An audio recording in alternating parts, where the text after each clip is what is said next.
بن عامر محمد، رئيس المكتب الولائي لجمعية الإرشاد والإصلاح بالمدية. عبد القادر الدباح، أمين عام جمعية الإرشاد والإصلاح المكتب الولائي. أخوكم ياسين شبوطي، نائب رئيس المكتب الولائي لجمعية الإرشاد والإصلاح لولاية المدية. سلام أبو خالد، الوظيفة في الجمعية أمين المال الولائي في جمعية الإرشاد والإصلاح. رحمي عمران، مسؤول الإعلام. جمعية الإرشاد والإصلاح هي جمعية اجتماعية ثقافية وتربوية غير حكومية، تأسست على يد الشيخين الراحلين الشيخ محفوظ نحناح رحمة الله عليه والشيخ محمد بوسليماني رحمة الله عليه. سنة 1980 تأسس أول مكتب ولائي بالمدية تحت رئاسة الشيخ محمد فرحان. في جمعية الإرشاد والإصلاح اللي هي معروف عليها فعل الخير في كل المناسبات، جمعية الإرشاد والإصلاح في برنامجها السنوي لولاية المدية سعينا في المكتب الولائي أن نحاول أن نمس أكبر شريحة ممكنة من المجتمع. نحطكم علم أن يعني معظم جل النشاطات تاع الجمعية تكون بتمويل محسنين. في جمعية الإرشاد والإصلاح بالمدية أمنا بفكرة الخير، بفكرة العطاء. لدينا برنامج سطرناه في بداية السنة، برنامج ثري فيه في المحاور الاجتماعية والثقافية والتربوية. وكما يقول الرسول عليه الصلاة والسلام: داووا مرضاكم بالصدقات.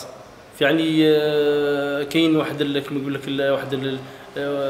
واحد الامور يغفل عليها الكثير من الناس، وهي الصدقه. داووا مرضاكم بالصدقات، الصدقات تاعكم هذه في الجمعيه راها لها الاثر الكبير ولها الاهميه الكبيره في انجاح هذه النشاطات. وجل هذه النشاطات هي نشاطات خيريه، اما في قفه رمضان واما في مساعده الايتام. كاين هذه الصدقه راح تروح باذن الله في الباب تاعها 100%. المشاريع التي برمجت لهذه السنه، خاصه ونحن على ابواب هذا الشهر الفضيل، شهر رمضان المبارك، الذي يحتاج فيه الفقير أكثر التفاتة من غيره من الأيام.